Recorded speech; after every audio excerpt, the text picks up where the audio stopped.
Hai semuanya, kembali lagi di channel Portal Edukasi. Pada kesempatan kali ini, kita akan membahas rangkuman materi prakarya kelas 8 bab 7, yaitu tentang alat penjernih air.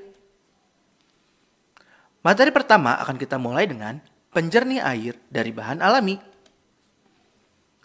Ada dua hal inti yang akan dibahas mengenai penjernih air dari bahan alami ini, yaitu sistem penyaringan air dari bahan alami dan tahapan pembuatan alat penjernih air dengan bahan alam. Kita mulai dengan sistem penyaringan air dari bahan alami. Secara umum, proses penjernihan air berguna untuk menghilangkan zat pengotor atau untuk memperoleh air yang kualitasnya memenuhi standar persyaratan kualitas air. Tujuan dari menjernihkan air adalah menghilangkan gas-gas terlarut, menghilangkan rasa yang tidak enak, membasmi bakteri patogen yang sangat berbahaya, serta memperkecil sifat air yang menyebabkan terjadinya endapan pada pipa dan saluran air. Cara yang paling mudah untuk mendapatkan air bersih adalah dengan teknik penyaringan dan teknik pengendapan. Teknik penyaringan berarti menyaring air kotor sehingga dapat menjadi bersih. Ada beberapa cara sederhana untuk penyaringan air, yaitu saringan kain katun, saringan kapas, aerasi, saringan pasir lambat, saringan pasir cepat, gravity filtering system, saringan arang, saringan keramik, dan saringan cadas. Beberapa teknik pengendapan untuk proses penjernihan air itu sebagai berikut. Menggunakan biji kelor, tawas, kaporit, kapur gambing, arang batok kelapa. Selanjutnya, tahapan pembuatan alat penjernih air dengan bahan alam. Ada beberapa prosedur atau tahapan, yaitu kita bagi menjadi tahap pertama, tahap kedua, dan tahap ketiga. Tahap pertama yang harus dipikirkan saat akan melakukan penjernihan air, yaitu pertama, alat penjernih air yang akan dibuat harus dapat menjawab permasalahan yang dihadapi. Apakah menyaring lumpur atau menyaring kuman, menyaring zat besi, atau ketiga-tiganya. Kemudian untuk ditempatkan di manakah alat penjernih air yang akan dibuat? Apakah digunakan di sekolah, rumah, atau untuk satu kelompok masyarakat? Kemudian bahan penyaring apakah yang dapat melakukan penyaringan fisika atau mekanis yang harus disiapkan? Kemudian pada alat penjernih air apakah bahan penyaringan mudah dibersihkan atau tidak? Selanjutnya tahap kedua, yaitu membuat gambar dengan memperhatikan hal-hal berikut ini. Yang pertama, membuat desain atau sketsa alat penjernih air yang akan dibuat. Disesuaikan dengan kebutuhan ya. Yang kedua, membuat gambar teknik lengkap dengan ukurannya. Yang ketiga, menentukan langkah kerja. Dan yang terakhir, menuliskan alat yang akan digunakan. Tahap ketiga atau tahap terakhir adalah mulai membuat alat penjernih air. Langkah-langkahnya yaitu, yang pertama, membuat pipa penyaringan. Yang kedua, membuat penampung air kotor. Yang ketiga, membuat penyaring air yang berisi lapisan-lapisan bahan penyaringan dengan urutan yang tepat.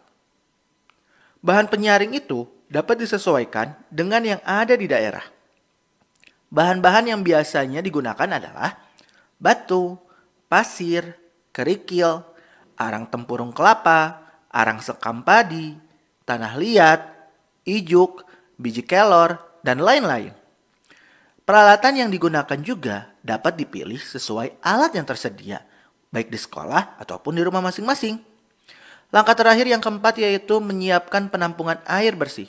Untuk hal itu tidak terlalu sulit untuk disiapkan, yang penting tidak bocor dan ukurannya memadai. Selanjutnya kita bahas ke penjernih air dari bahan buatan.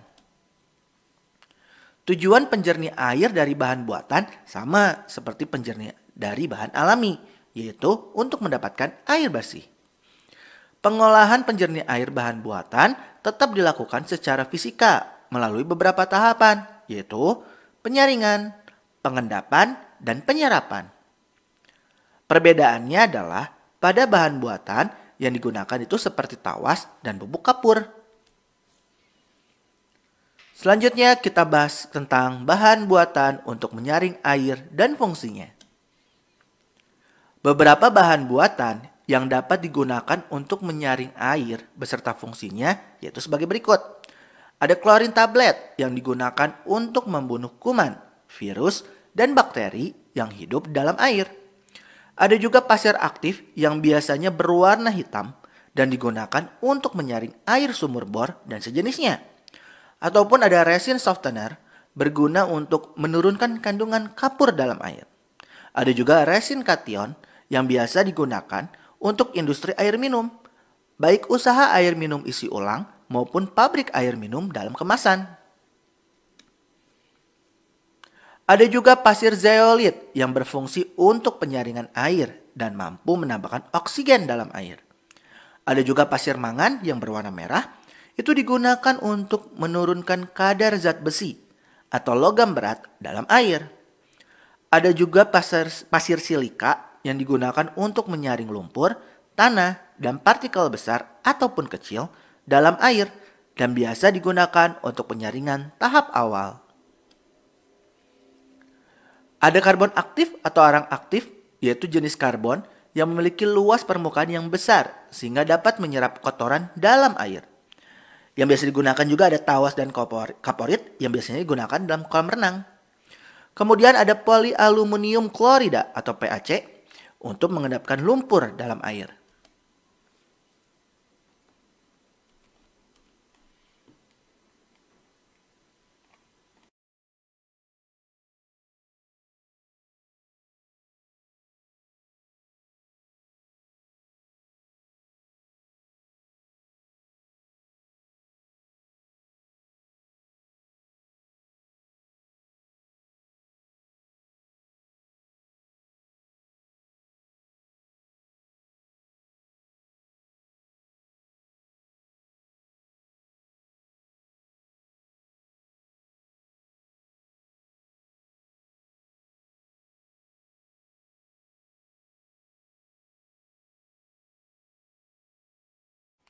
Nah ya mungkin cukup sekian. Terima kasih telah menyimak video pembelajaran hingga selesai. Semoga bermanfaat kita semua. Jangan lupa like, comment, and subscribe.